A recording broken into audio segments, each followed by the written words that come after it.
Sanibonani bazalwane, siyanibingelela egameni elinamandla elingehlula amanye amagama. Sisenkonzweni yendumiso noma sisenkonzweni yokuthi sinibingelele singama Born Again Christian Church in Zion.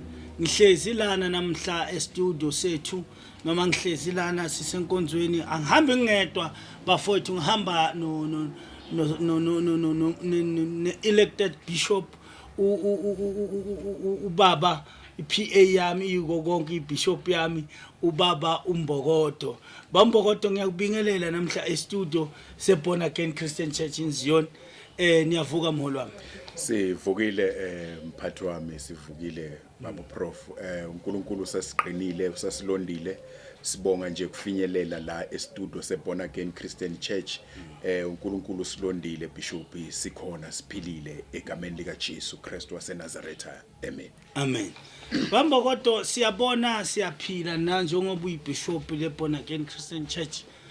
What is the purpose ye Born Again oyicabangayo kuwe, o sifiso sokubona kwakho iBorn Again ihamba, ufuna ukuyibona ihamba kuphi noma ufuna ukuyibona ikuphi? Ngoba ngina le believe ukuthi singabatshela abalaleli emakhaya ngendaba ye Born Again Christian Church.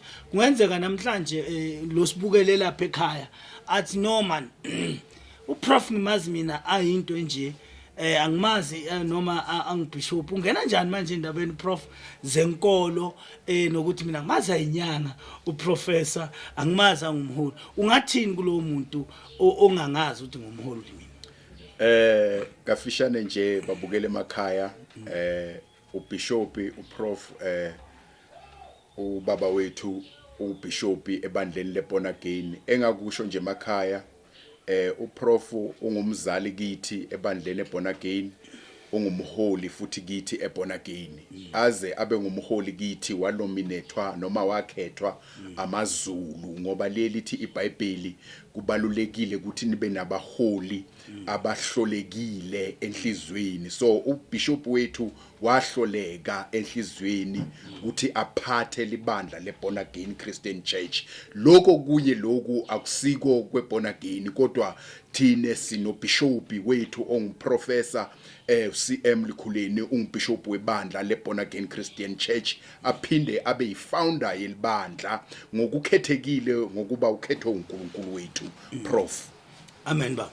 Siyabonga babe wethu bishop wethu noma my senior noma my ngakubita ngako konke elected bishop babe Mbokodo. Ebambokodo, sisemhlabeni la khona into divuka endleleni. Kunomuntu lohlela lapha ekhaya uthi mina ngathandaza ngakwenda konke. Ungathini advisor lo muntu lo solahlile athi man sengikwende konke ngathandaza but angiboni, angiphenduleki noma angitholi lisito lelibuya kubaba uNkulunkulu? Kafishane nje bishop, umbuto lomuhle lo.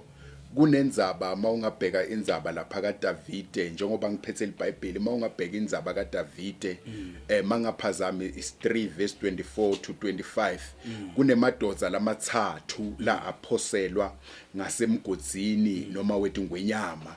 Ngifuna kuphendula lenkulumo yokuthi umuntu ngenteka kaphenduleki kunetinkinga. Lamadoda makangena emgodzini wethi ngwenyama, kuvela indoda yesine, ayivelanga ngalesikhathi bebayifuna ngaso, kodwa yavela ngalesikhathi ngalinzelekile. Uthi uNebukadnezar, ngibona indoda yesine ngaphakathi kwesithandwa somlilo.